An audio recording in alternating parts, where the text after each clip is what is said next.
Kamusta mahal na mga taga-subaybay, tinatanggap namin kayong lahat sa aking channel, kasama namin kayo sa bagong video ni na Engine Accurek at Tuba Buyak Usten.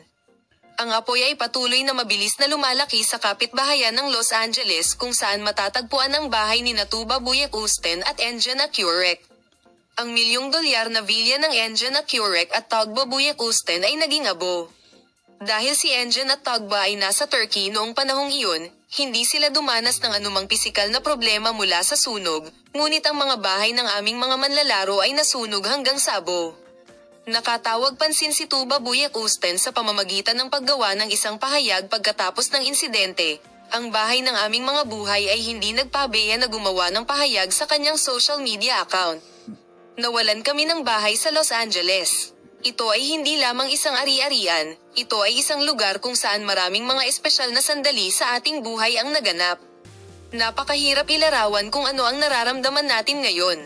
Ipapahayag namin sa iyo ang damdamin ni Tuba Buyak Usten Palem, makita ka sa mga bagong video.